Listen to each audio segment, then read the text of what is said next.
Hello and good evening again. Thank you so much for coming on this occasion. A distinguished speaker tonight is Professor Tong Tong Chandaransu, who has had a career in law and has held a number of very important positions in offices in the Thai public sector, including the Ministry of Justice, the Office of the Education Council, and the Prime Minister's Office. Many in Thailand who are longer-term residents than myself will know him and his voice as a commentator for the Thai television network on special occasions involving royal ceremonies. More recently, Ajahn Tong Tong has been the narrator on live TV broadcasts on the 7th, 15th, 50th and 100th days to mark the death of the King of Thailand. In tonight's presentation, reference will be made to the royal funeral and royal cremation in Thailand over the past 100 years, using old records and images depicting these important events from the reign of King Rama V, and also to the impending cremation of Rama IX. Please welcome Professor Tong Tong Chandaransu.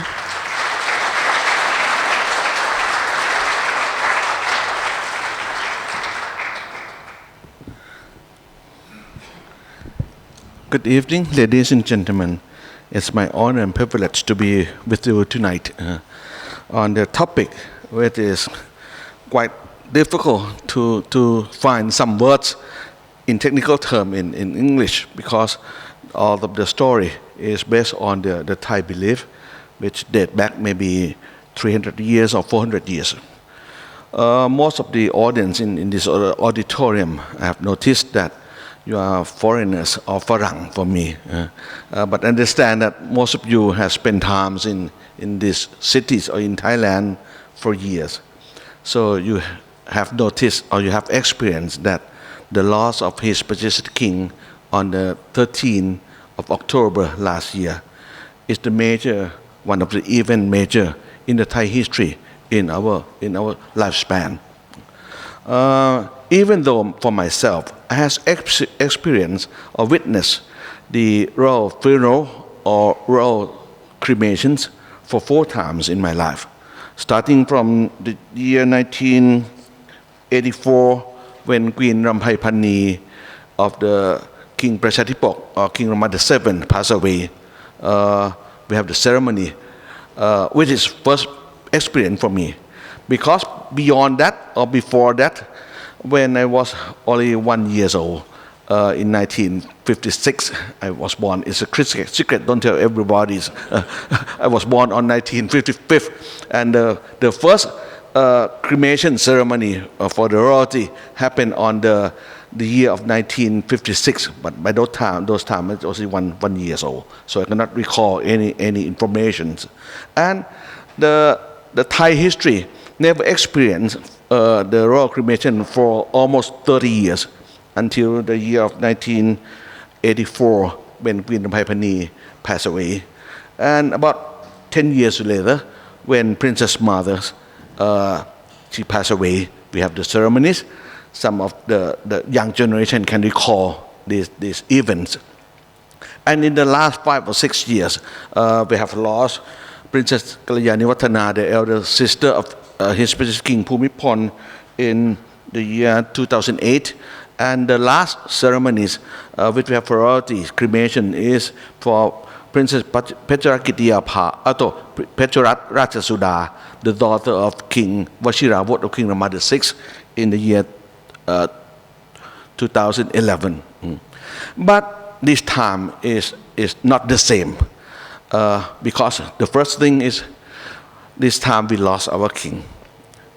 In the last 4 times of my experience is the high-ranking royalty, but not the king. Then the second one, this is the male. His Majesty King is male, so all of the detail has different from the royalty, which is female.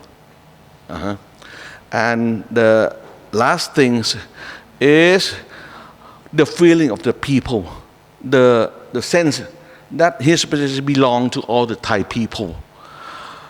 Make some of the detail has to be transformed, has to be applied, or have to be to adapt to the feeling of the people who like to take a chance to take participations in the ceremonies. Okay, that's just all the background of my experience about the royal cremations. Back to the monarchy in Thailand. All of you have been in this country for years, so you know that in this country, the monarchy institution is the most important things, one of the most important things in this country. It was influenced by two main religions. The first one, for sure, the Buddhism, and the second one is Hinduism. These two religions came into this country for 100 years, maybe 1,000 years, and it mixed together to explain the discipline, the doctrine, or the theory how the monarchy should be expected by the Thai people. For example, you can recall that when we talk about the first royal commands of King Bhumibol, when he had the coronation over almost 70 years ago, he said that he will reign with righteousness for the benefit and happiness of the Siamese people.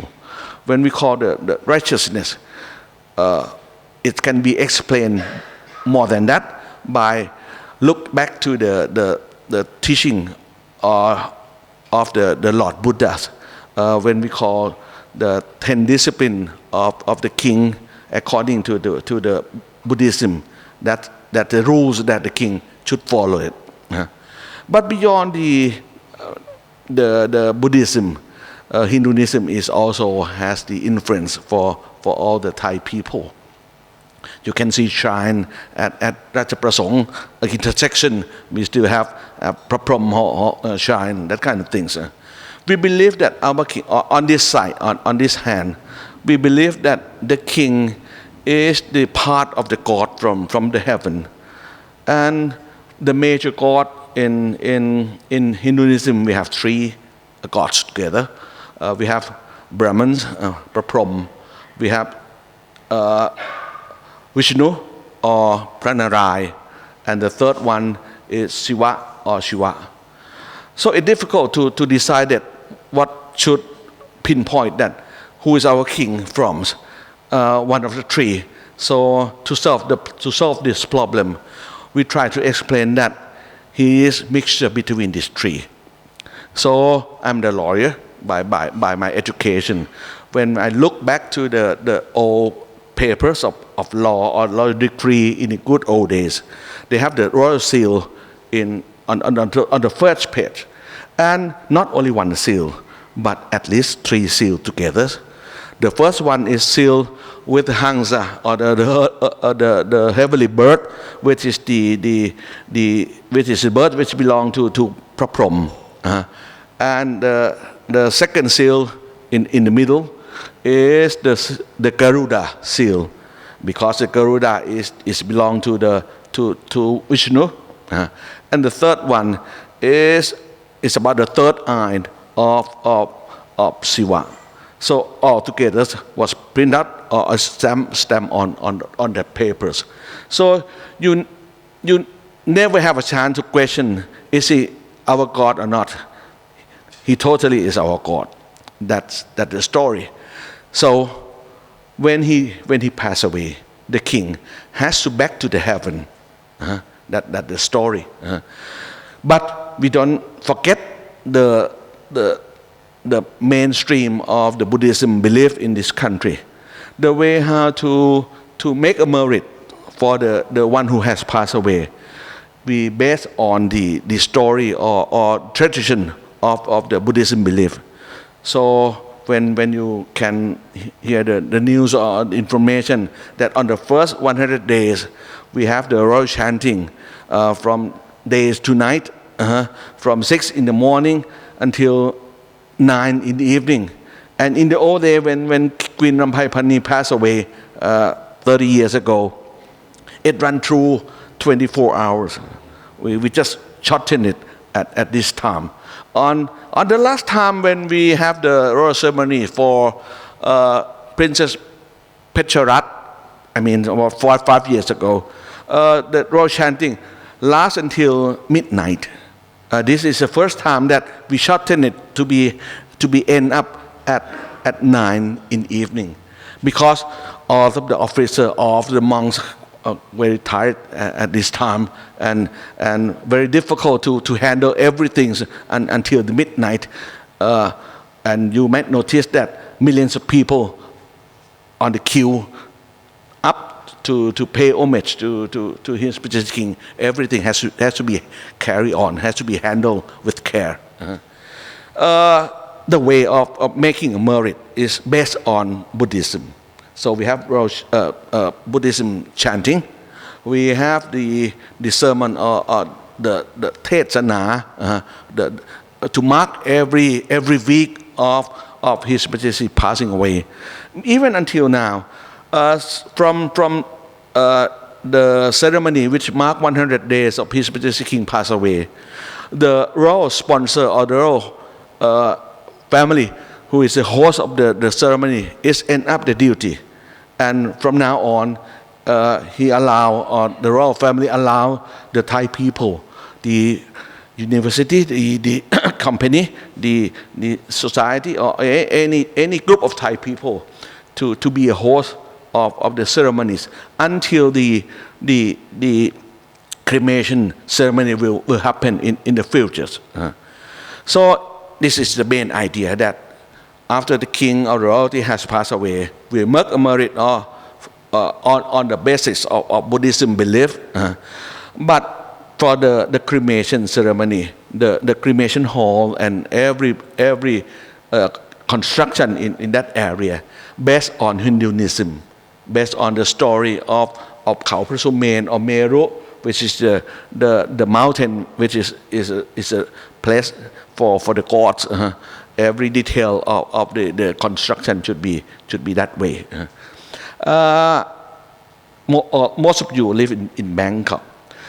Some of you might love to have supper by night time at ก๋วยเตี๋ยวผัดไทยที่ประตูผี It's a site one outside of Bangkok, not far away from Golden Mountain. It's a Thai tradition that in the city wall of Bangkok, of old Bangkok, we do not allow the people to cremate have the cremations in inner cities. So that inner wall, we have the gate named Ghost Gate or ประตูผี on the purpose that who has died in the city has to be carried out and has to cremate at Watsagate, the temple, which is the site of the Golden Mountain, except the royalty. The royalty can be cremated in the city, and where at the Sanam Luang. In the old days, some have called Sanam Luang as Pramen Grao. It means that the place for cremations. But King Mongkut or King Rama IV has listened to this kind of thing, and he thought that Pramen Grao is never used only for the cremation ceremony. It's used for another function, such as the royal plowing ceremonies. So he changed the name. He announced to change the name from cremation ground to be the Sanam Luang, which means the big one, the big ground in front of the grand palace. This kind of tradition can date back to Ayutthaya, because from Ayutthaya documents we know that in front of the royal palace in Ayutthaya we have a kind of huge ground we call Sanam Na Chakawat. It means that the ground before or in front of the Chakawat throne hall.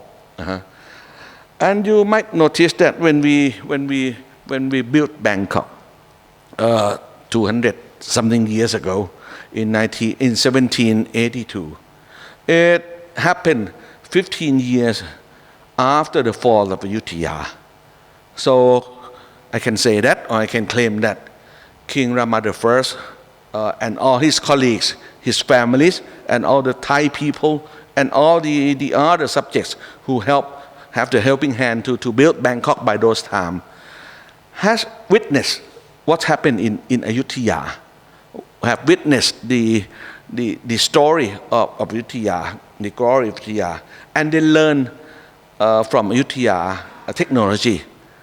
So when we have the first cremation in the reign of King Rama I, who is the first cremation ceremony for the father of King Rama I. Actually, he died before. He died during the wartime at Pisanulok. But the younger brothers of King Rama I has cremated his father up there, and keep up only the relics and his bone, and presented to King Rama I when they have met together after everything has been clear. So King Rama I decided he missed a chance to cremate, to pay respect in full custom to his fathers. So he built the cremation hall, cremation construction in Bangkok for the first time, with the experience of Ayutthaya education.